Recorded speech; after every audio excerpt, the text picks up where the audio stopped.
पिछले कुछ महीनों से जब से ईरान और इजराइल के दरमियान जंग छिड़ी या ईरान और अमेरिका के दरमियान ये जंग और शदीद हुई, या फिर यह कहा जाए कि जब हमास ने इजराइल के अंदर हमला किया था और इजराइल ने गजा पर पलटवार किया, या इसके बाद इजराइल ने अचानक ईरान पर हमला कर दिया, उसके बाद फिर अमेरिका और इजराइल ने मिलकर ईरान को निशाना बनाया।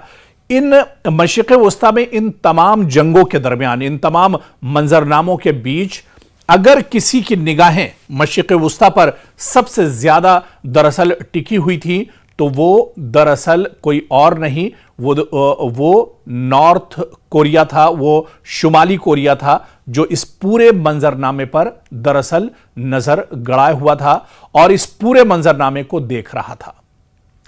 बज़ाहिर प्योंगयांग जंग का बराह रास्त फरीक नहीं था, न उसकी सरहद ईरान से मिलती है और ना ही उसके ऊपर फौरी हमले का कोई ऐलान हुआ, लेकिन इसके बावजूद शुमाली कोरिया इस जंग को महज मशरिक़ वस्ता का बहरान नहीं बल्कि अपने मुस्तकबिल, अपने एटमी प्रोग्राम, अपनी हुकूमत की बका और अमेरिका के साथ आने वाले मुमकिना तसादुम के आईने के तौर पर देखता रहा है। और अभी भी शुमाली कोरिया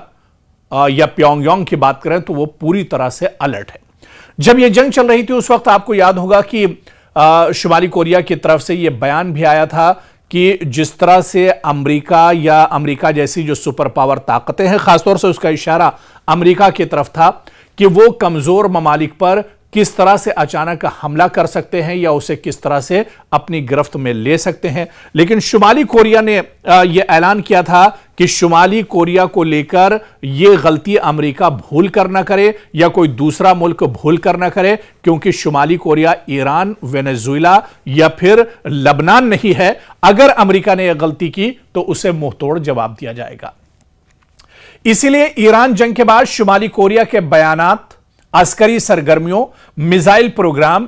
और इसके अलावा बहरी ताकत के मुजाहरों और सिफारती इशारों को एक साथ पढ़ना बहुत जरूरी है, इस पर गौर करना बहुत जरूरी है। सवाल यह नहीं कि शुमाली कोरिया ने ईरान के हक में क्या कहा, बल्कि असली सवाल यह है कि प्योंगयांग ने इस जंग से क्या सबक लिया,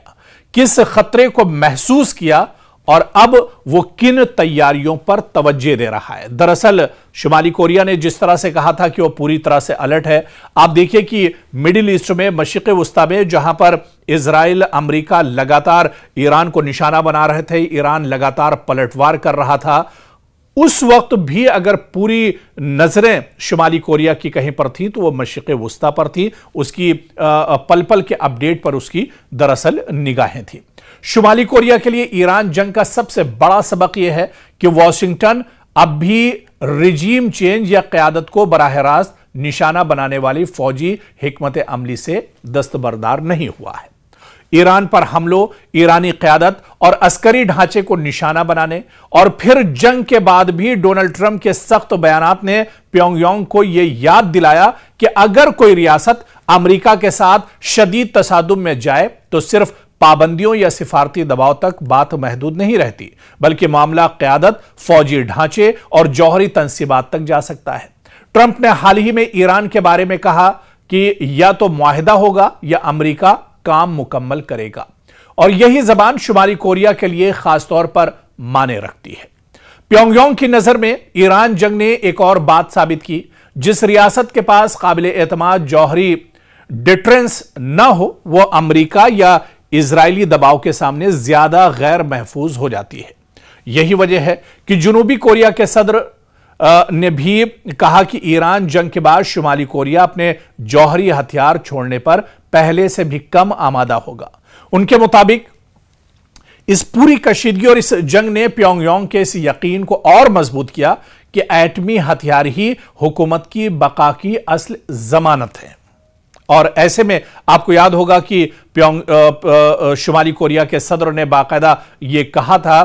कि वो अपनी जो एटमी ताकत है उसे एक तरह से और बढ़ा रहे हैं ताकि अमेरिका जैसी जो ताकतें हैं जो अपने आप को दरअसल पूरी दुनिया का चौधरी समझती हैं, जिनकी हठधर्मी पूरी दुनिया पर चलती है, वो दरअसल उसे आंख न दिखा पाए। इसी वजह से लगातार वो अपनी एटमी सलाहियतों को बढ़ा रहे हैं। मशरिक़ वुस्ता में आपको याद होगा जब जंग चल रही थी, शबाब पर थी इजराइल, अमेरिका और ईरान की जंग, उस वक्त शुमाली कोरिया लगातार अपने मिसाइल और अपने ड्रोन्स का एक तरह से प्रैक्टिकल कर रहा था और उसकी आजमाइश कर रहा था। तो दरअसल शुमाली कोरिया का यही मानना है कि कोई बड़ी ताकत, दुनिया की बड़ी से बड़ी ताकत, दुनिया का सुपर पावर भी अगर